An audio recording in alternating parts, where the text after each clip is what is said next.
Section 1. The Power of Meditation. Spiritual meditation is the pathway to divinity.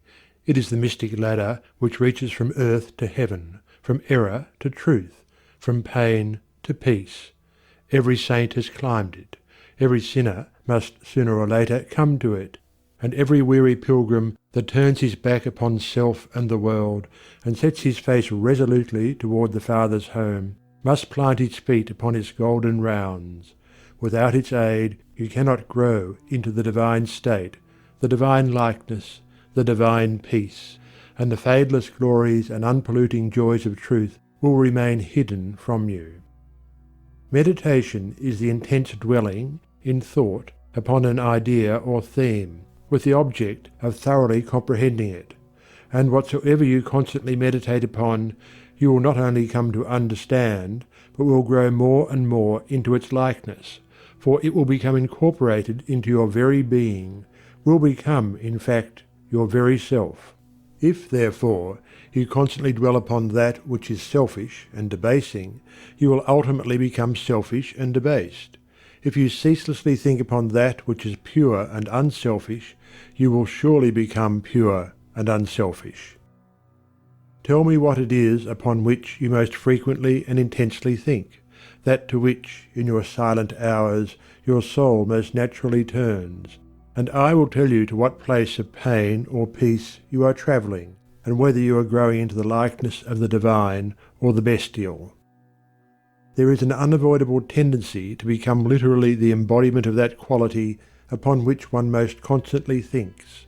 Let, therefore, the object of your meditation be above and not below, so that every time you revert to it in thought you will be lifted up.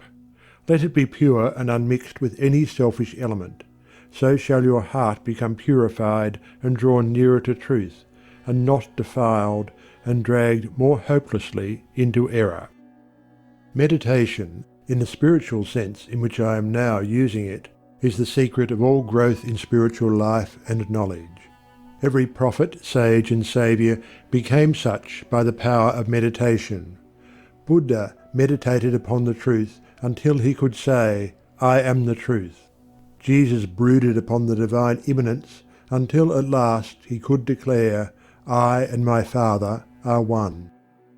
Meditation centred upon divine realities is the very essence and soul of prayer. It is the silent reaching of the soul toward the eternal. Mere petitionary prayer without meditation is a body without a soul, and is powerless to lift the mind and heart above sin and affliction. If you are daily praying for wisdom, for peace, for loftier purity and a fuller realization of truth, and that for which you pray is still far from you, it means that you are praying for one thing while living out in thought and act another. If you will cease from such waywardness, taking your mind off those things the selfish clinging to which debars you from the possession of the stainless realities for which you pray, if you will no longer ask God to grant you that which you do not deserve, or to bestow upon you that love and compassion which you refuse to bestow upon others, but will commence to think and act in the spirit of truth, you will, day by day, be growing into those realities, so that ultimately you will become one with them. He who would secure any worldly advantage must be willing to work vigorously for it, and he would be foolish indeed who, waiting with folded hands, expected it to come to him for the mere asking. Do not then vainly imagine that you can obtain the heavenly possessions without making an effort. Only when you commence to work earnestly in the kingdom of truth will you be allowed to partake of the bread of life, and when you have, by patient and uncomplaining effort, earned the spiritual wages for which you ask, they will not be withheld from you. If you really seek truth, and not merely your own gratification, if you love it above all worldly pleasures and gains, more even than happiness itself, you will be willing to make the effort necessary for its achievement. If you would be freed from sin and sorrow, if you would taste of that spotless purity for which you sigh and pray, if you would realize wisdom and knowledge, and would enter into the possession of profound and abiding peace, come now and enter the path of meditation, and let the supreme object of your meditation be truth. At the outset, meditation must be distinguished from idle reverie. There is nothing dreamy and unpractical about it.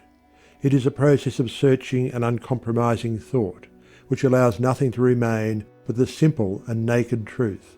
Thus meditating, you will no longer strive to build yourself up in your prejudices, but, forgetting self, you will remember only that you are seeking the truth. And so you will remove, one by one, the errors which you have built around yourself in the past, and will patiently wait for the revelation of truth, which will come when your errors have been sufficiently removed. In the silent humility of your heart, you will realize that there is an inmost centre in us all where truth abides in fullness, and around, wall upon wall, the gross flesh hems it in. This perfect, clear perception, which is truth, a baffling and perverting carnal mesh blinds it, and makes all error. And to know rather consists in opening out a way whence the imprisoned splendour may escape, than in effecting entry for a light supposed to be without. Select some portion of the day in which to meditate, and keep that period sacred to your purpose. The best time is the very early morning, when the spirit of repose is upon everything. All natural conditions will then be in your favour. The passions, after the long bodily fast of the night, will be subdued. The excitements and worries of the previous day will have died away, and the mind, strong and yet restful, will be receptive to spiritual instruction. Indeed, one of the first efforts you will be called upon to make will be to shake off lethargy and indulgence, and if you refuse, you will be unable to advance, for the demands of the spirit are imperative. To be spiritually awakened is also to be mentally and physically awakened. The sluggard and the self-indulgent can have no knowledge of truth. He who, possessed of health and strength, wastes the calm precious hours of the silent morning in drowsy indulgence is totally unfit to climb the heavenly heights. He whose awakening consciousness has become alive to its lofty possibilities, who is beginning to shake off the darkness of ignorance in which the world is enveloped, rises before the stars have ceased their vigil, and, grappling with the darkness within his soul, strives, by holy aspiration, to perceive the light of truth while the unawakened world dreams on. The heights by great men reached and kept were not attained by sudden flight, but they, while their companions slept, were toiling upward in the night. No saint, no holy man, no teacher of truth ever lived who did not rise early in the morning. Jesus habitually rose early and climbed the solitary mountains to engage in holy communion.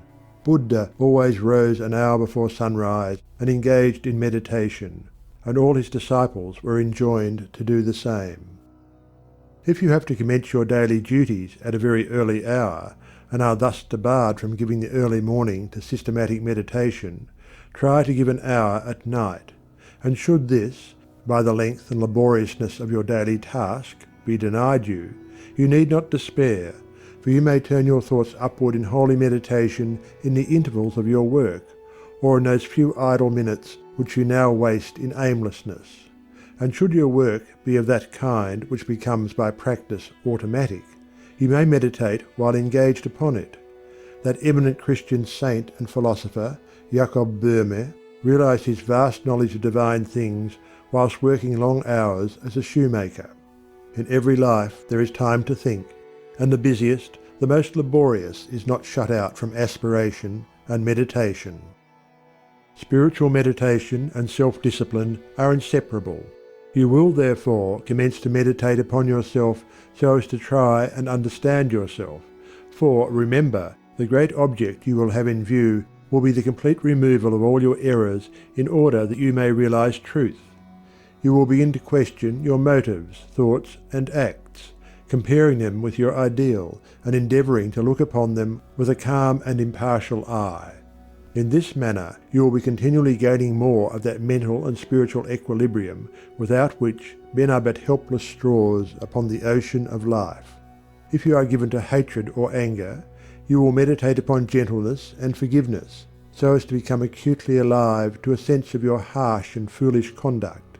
You will then begin to dwell in thoughts of love, of gentleness, of abounding forgiveness, and as you overcome the lower by the higher, there will gradually, silently steal into your heart a knowledge of the divine law of love, with an understanding of its bearing upon all the intricacies of life and conduct.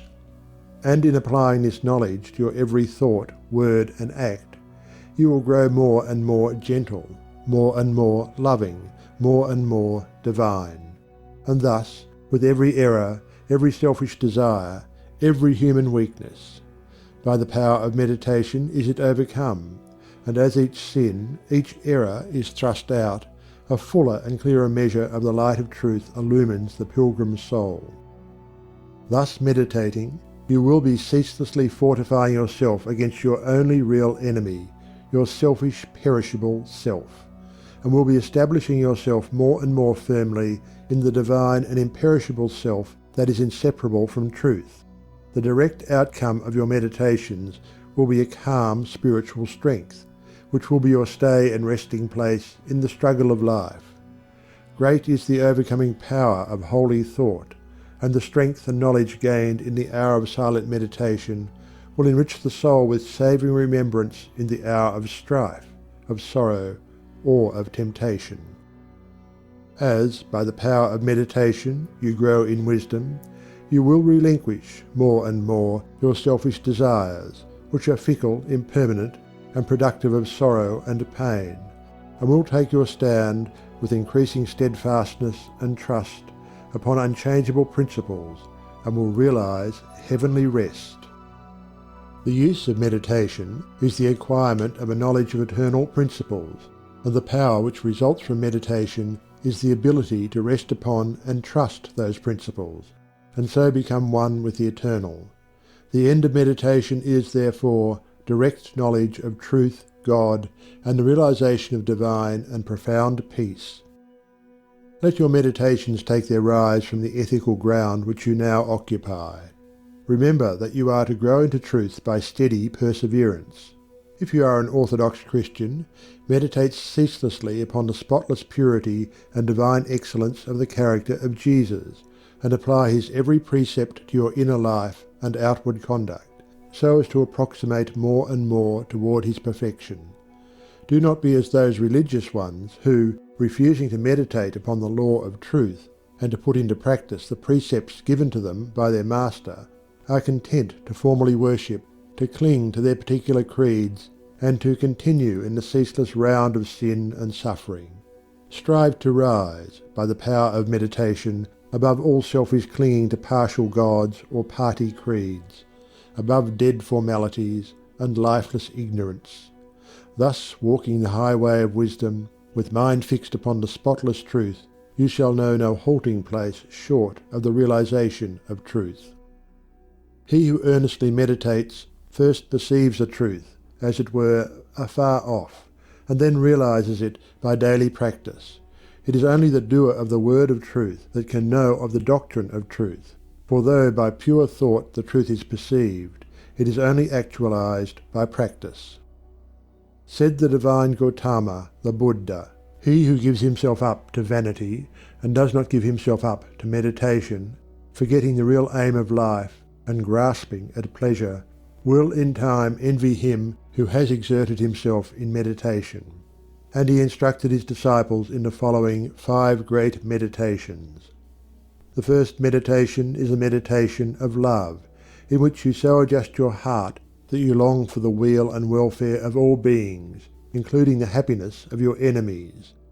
The second meditation is a meditation of pity, in which you think of all beings in distress, vividly representing in your imagination their sorrows and anxieties, so as to arouse a deep compassion for them in your soul. The third meditation is a meditation of joy, in which you think of the prosperity of others and rejoice with their rejoicings. The fourth meditation is a meditation of impurity, in which you consider the evil consequences of corruption, the effects of sin and diseases, how trivial often the pleasure of the moment, and how fatal its consequences. The fifth meditation is the meditation on serenity, in which you rise above love and hate, tyranny and oppression, wealth and want, and regard your own fate with impartial calmness and perfect tranquillity. By engaging in these meditations, the disciples of the Buddha arrived at a knowledge of the truth. But whether you engage in these particular meditations or not, so long as your object is truth, so long as you hunger and thirst for that righteousness which is a holy heart and a blameless life. In your meditations, therefore, let your heart grow and expand with ever-broadening love, until, freed from all hatred and passion and condemnation, it embraces the whole universe with thoughtful tenderness. As the flower opens its petals to receive the morning light, so open your soul more and more to the glorious light of truth. Soar upward upon the wings of aspiration. Be fearless, and believe in the loftiest possibilities. Believe that a life of absolute meekness is possible. Believe that a life of stainless purity is possible. Believe that a life of perfect holiness is possible. Believe that the realization of the highest truth is possible. He who so believes climbs rapidly the heavenly hills, whilst the unbelievers continue to grope darkly and painfully in the fog-bound valleys. So believing, so aspiring, so meditating, divinely sweet and beautiful will be your spiritual experiences, and glorious the revelations that will enrapture your inward vision. As you realize the divine love, the divine justice, the divine purity, the perfect law of good